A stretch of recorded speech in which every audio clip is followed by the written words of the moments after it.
We've been talking for a while about federal land policy, and now we're going to talk for a little bit about federal land policy specifically where Native American Indians are concerned. Now, one important thing to be aware of in this discussion is the status of treaties. Congress passed an act in 1871 defining Indian tribes as, quote, non-national entities. Now, before 1871, Indian tribes had been regarded by the U.S. government since 1776 as a nation to some degree in some form.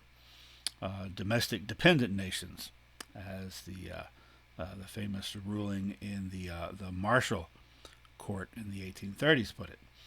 However, since, as of 1871, Indian tribes were not nations at all, it was no longer necessary to have treaties with them because treaties are agreements between nations. And what that means more practically is there have been no further treaties between the U.S. government and any Native American group since 1871. However, 20 years before that, there was a very important treaty in the Northern Plains, the Treaty of Fort Laramie, which was in Wyoming. This was kind of during the period of the Oregon Trail, sort of at the height of it. And this agreement between the federal government and several American Indian tribes native to the area in the Northern Plains. Basically, in this agreement, those tribes agreed to allow settlers to pass through their land undisturbed, as they were in the process of doing by the tens and even hundreds of thousands, to allow those settlers to pass through, to allow the U.S. government to build roads and to set up forts along the way to protect the settlers just in case. And in return for this, and giving that access, which by the way meant that there was a loss involved for the Indians, because with all these settlers passing through, they were using up what little wood was available, and they were also using up what animals were available because they had to eat, right? So they were cutting in on the buffalo herds that the Indians relied on. And when they weren't killing and eating the animals, they were scaring them away. So that put the tribes in an untenable position. So in return for allowing all those things, the U.S. government agreed to give annuities to each of the tribes, and they drew up territories that were going to belong to each of these tribes, and guaranteed that they would be allowed to hold on to these territories and give them annuities. That's an annual payment in the form most often of trade goods or food, and in some cases with money. And this treaty, and you can see all the different tribes who signed on and where their territories were according to the treaty. This treaty provided for the peace. It established a peaceful decade, for the most part, of the 1850s until gold was discovered in various places. Now, you know what happens when gold gets discovered. People come pouring in, and they come pouring in whether they're allowed to or not, because they want to get rich whether they're allowed to or not. So let's look at several of the gold rushes that occurred in and around the region. First, in Colorado, the Pikes Peak gold discovery in 1858. As you can see, that is well south of that treaty area. It resulted, however, in conflict between the miners and the settlers of Colorado and the Cheyenne and Arapaho tribes. Cheyenne and Arapaho were close allies, And the Cheyenne were close allies, and the Arapaho, of the Lakota Sioux, whose territory was up in that treaty area, and part of the Cheyennes was up there as well. So this led to a lot of fighting, and ultimately it led to a horrible incident in 1864 at a place called Sand Creek. And by the way, this stuff that I'm talking about, I'm going to just kind of go through relatively fast and give you the basic details. I go into great detail about all of this in my various American Indian Studies classes and my Westward Expansion class. But suffice it to say that the Sand Creek incident is when Colorado militia, who had been trying to catch some of the Cheyenne warriors who had been attacking the settlers and couldn't catch them, got frustrated and decided, hey, we know where there's some Indians, at a place called Sand Creek, where Arapaho and Cheyenne, many had willingly, at the request of the government, gone there to stay and had not been part of those raiding parties. They were, at least as far as they knew, these Indians, they were doing what they were supposed to, and they had been guaranteed safety, but they didn't get it because the Colorado militia, led by Colonel John Chivington, swept down upon them and killed a couple of hundred of them, men, women, and children, old people. And they didn't just kill them. There was a lot of barbarity. There were a lot of atrocities. There were a lot of rapes right out there in the open. There were a lot of men and women who were, who were tortured, who were mutilated, body parts, including sex organs, taken and displayed as trophies up in Denver. This was a huge tragedy. And, well, most of the people of Colorado didn't think so, the white people. They kind of celebrated it. But the U.S. government thought so because they had a civil war to fight, and they were trying to keep the peace with the Indians, and something like this wasn't going to help. And that's part of the reason I'm talking about this in context of that 1851 treaty, because seeing how their allies, the Cheyenne and Arapaho, were treated, the Lakota Sioux were not inclined to trust the U.S. government. Also, around the same time, a couple of years earlier, the relatives of the Lakota Sioux, the Dakota Sioux in Minnesota, had been treated very, very harshly, and there was a war there that led to large numbers of Sioux being executed.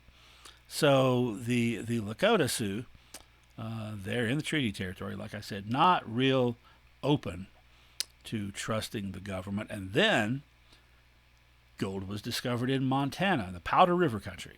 Now you'll notice this too is outside the treaty area. It's west of the treaty area. It's over in western Montana mostly.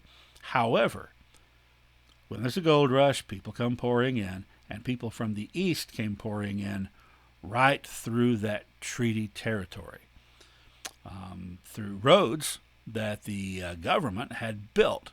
And as they're pouring in, they are committing depredations against the local Indians, and tensions rise, and there's fighting, and this leads to a war between the Sioux and their Cheyenne allies against the U.S. government. That's known as Red Cloud's War. Red Cloud was one of the principal Lakota leaders, and one of the incidents that occurred in this war is what's known as the Fetterman Massacre in 1866. Fetterman was a cavalry captain who was kind of cocksure, who bragged about he could take his company of men, 80 men, and he could just dominate the entire Sioux nation. And when he disobeyed orders and got out of sight of the fort with his men, he got a chance to test that theory because 2,000 or 3,000 Sioux were waiting for him over the hill, led by a rising young star called Crazy Horse. And Fetterman had a very bad day. All of his men were killed. Now, Red Cloud's War is kind of significant in that it's one of the few American Indian wars that we can talk about in which the Indians won. This war dragged on for a couple of years, and eventually the U.S. government agreed to the demands of the Sioux and their allies. The demand being that the government closed down that road leading to the Powder River country in Montana and the gold fields. The gold mines these people were coming through to be closed down, and for no other non-Indians to be allowed onto the treaty area, tromping across the land, and for a guarantee that all those areas that had been promised to them would continue to be untouched, especially the sacred Black Hills, which was there in the southern corner of South Dakota, the most sacred spot to the Lakota and to several other tribes.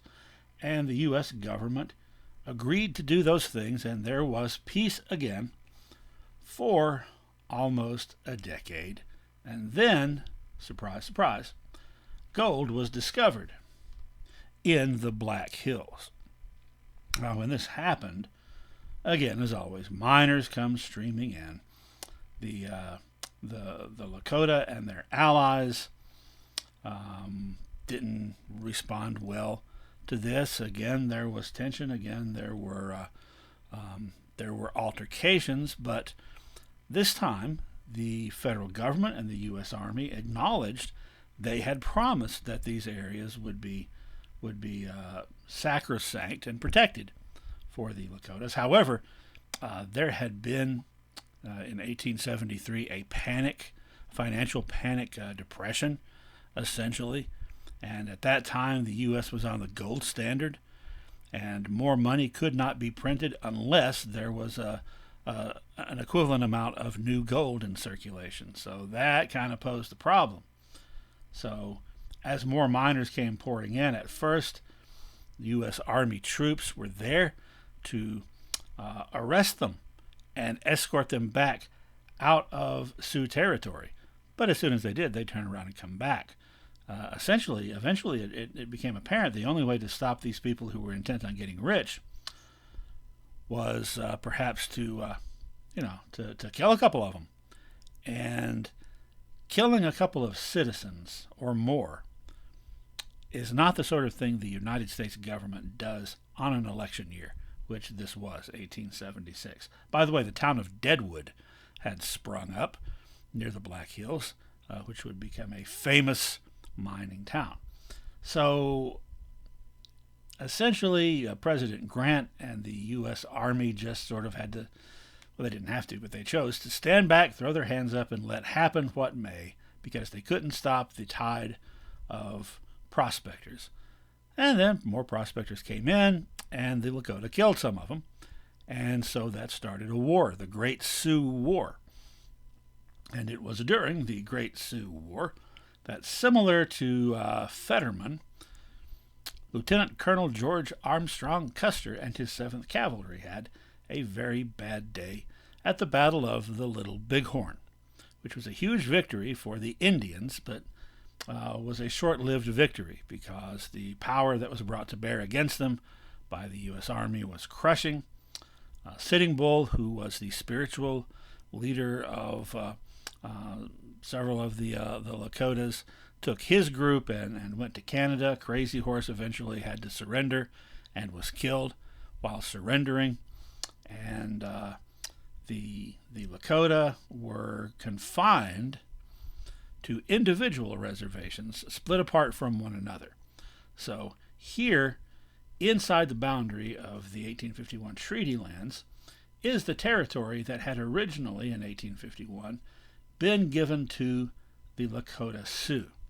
As a result of the Great Sioux War, they were confined, like I said, to several smaller reservations, so all that area still in purple was lost to them, and that included the Black Hills. By the way, in case you're familiar with some of these names, that is Standing Rock, To the south of it is the Cheyenne River Sioux Reservation, which can be confusing. It's not a Cheyenne reservation. It's a Sioux reservation that happens to be on the Cheyenne River. And there is Pine Ridge Reservation, and there is Rosebud Reservation. Now, years later, over 100 years later, in 1980, the Supreme Court ruled that the U.S. government had been in violation of their treaty, and that the actions taken by the U.S. government against the Sioux in 1876 and 77 were illegal, so that the Sioux Nation was therefore entitled to compensation for the land that was taken away from them, and that compensation was to be in the form of money. But the Lakota groups refused to take the money because that would have been accepting the settlement. And they didn't want the money. They wanted their sacred hills back. Well, they still don't have their sacred hills back, but that money, which they never accepted, is collecting interest. I forget how much. It's up to around $1 billion now, I think. So, anyway, that's the result of all this emphasis on gold, which when it comes up, just upends everything.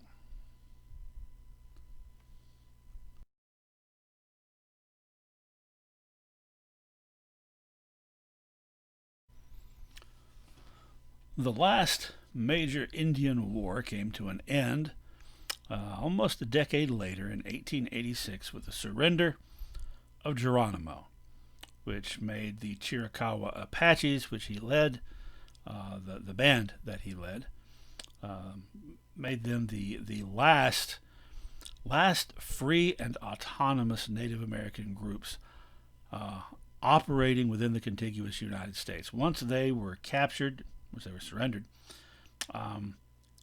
everyone was on a reservation after that. So around the same time that happened, questions were being asked. Now that the last resistors had been defeated, what's going to happen to the Native Americans in the West? And the conclusion of the government was, just like the Native Americans in the East, they needed to become civilized. And that was going to require a three-pronged approach. Number one, education. Number two, weaning them from their culture and tradition that kept them holding on to their Indian identity. And number three, change Indian views about land. Change their views and the way they used land, how they looked at property ownership. That is what contributed, in the eyes of many, to their communal approach, which kept them from becoming, quote-unquote, civilized. They needed to become more individualistic and look more toward owning private property. Well, around the same time, 1886, a bill was introduced to Congress by this guy, Henry Dawes, Republican senator from Massachusetts.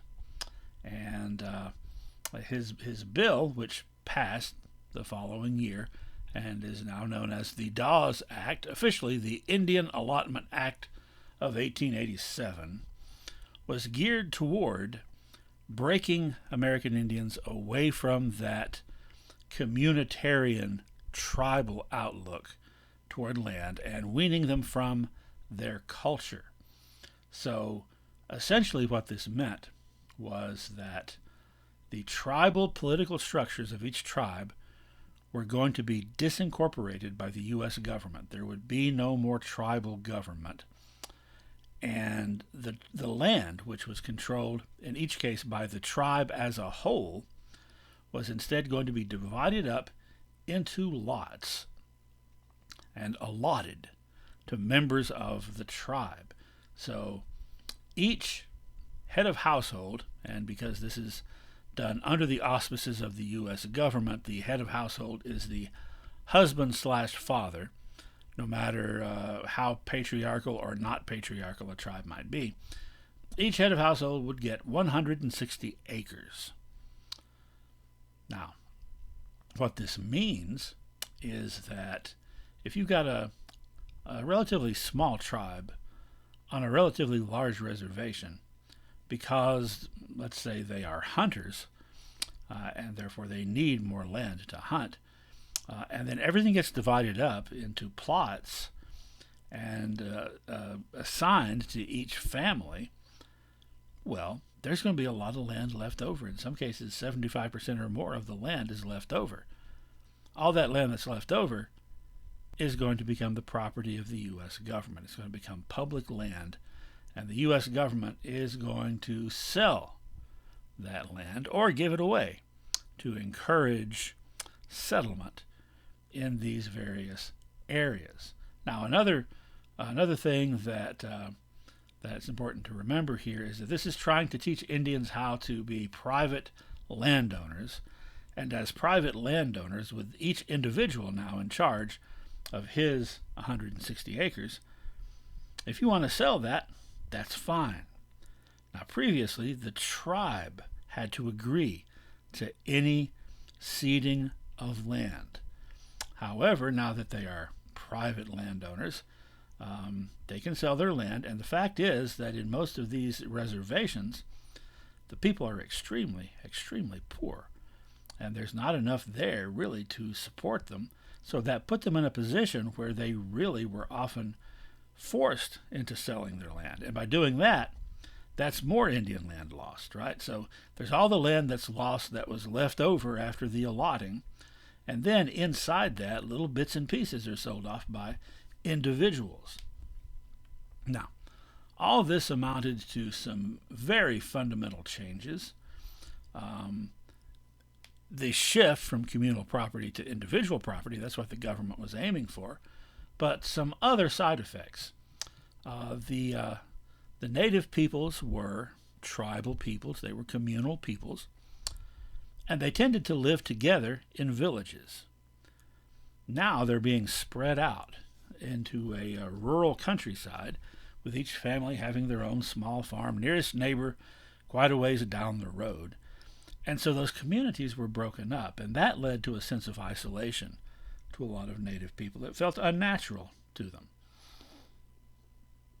Also, as I hinted earlier, this patriarchal system across the board did not fit in with the cultural approach of most of these natives toward gender. For example, most of these tribes, women were in charge of the farming. Women were in charge also of the livestock. Now, under this U.S. system, it's expected the man of the house is doing the farming, and the woman of the house is in the house doing the woman of the house stuff, which was also a huge disruption.